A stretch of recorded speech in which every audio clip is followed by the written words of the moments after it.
That's good being right up against it. It's good even up the back.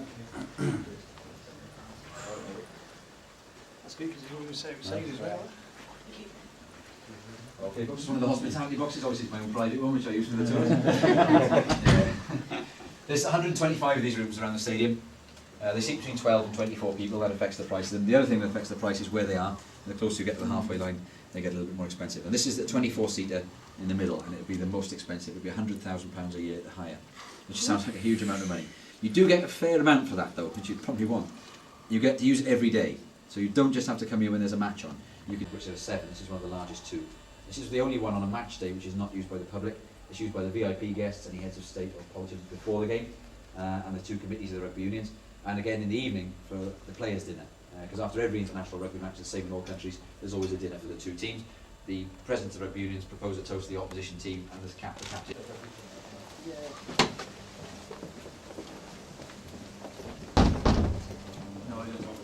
No, they don't say much after the game, actually. Once they've done the press conference and the interviews and the changes, shoot back. Oh yes, look at these seats. Someone stayed there before.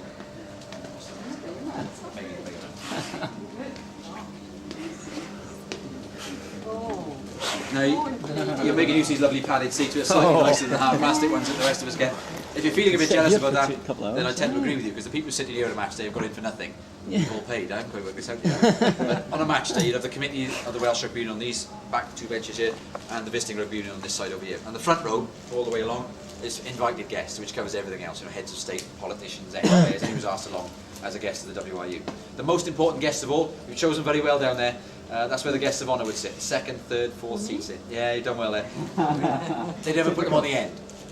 There's 2 reasons why you don't put your guest of honour on the end. One is etiquette. It's considered to be rude to do that. The other one is more important, really, is practical. It's quite an exposed position there. You don't put anyone who's like a likely target, in other words, in an exposed position like that, because you can see them from pretty much everywhere. So they have one special branch officer or security, whoever's with them. They put them some poor sod on the end there, and everyone else inside. And that's the way it's always done these days.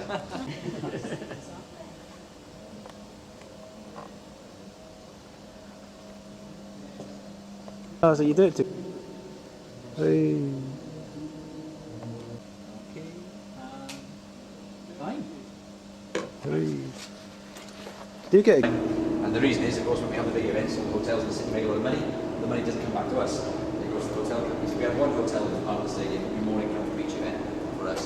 And the other thing we can build, when we're the same building at the lower level, is a museum, which should eventually be part of the tour. So all the memorabilia, everything's the Welsh Rugby Union stored up all these wonderful collections, things like other rugby unions and clubs have, jerseys and caps and all this sort of stuff. And it's going to be put on proper display, well looked after, and proper history of the game, and that'll be part of the tour eventually. It's amazing how many people in the City Arms at 11 o'clock stagger up there thinking they're actually Neil Jenkins or Phil Bennett or someone. You get quite a lot of objects come airborne across Westgate Street. And you also get the old steeplejack as well. It's Wales' largest climbing frame. On Christmas Eve we had 4 fellas sat in the crossbar waving to us for about an hour until the police showed up. And a couple of years ago we had to phone the fire brigade to have somebody rescued from the top. They chinned right the way up to the lamps, but it either got tired or stuck. And they were there waving like this. People were waving back, but they're actually calling for help. So they had to get the fire brigade in, get the extender and walk them all the way down. So that's the largest climbing frame in Wales that will be gone before too long. But that's where the hotel will sort of front onto Westgate Street across there. What are you like? Not bad, thanks. How are you feeling this morning? Shoot. Steve go. Sure.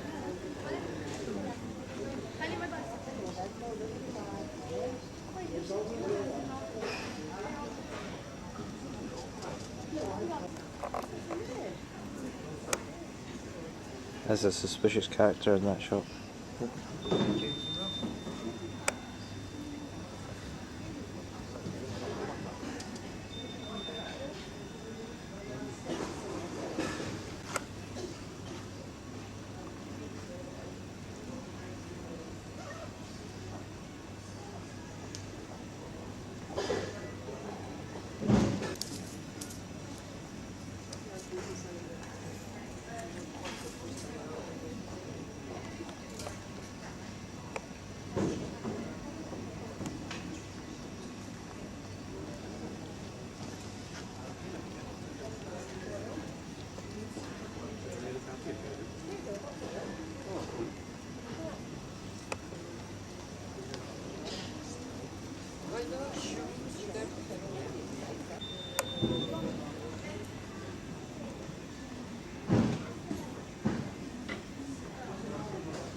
Right.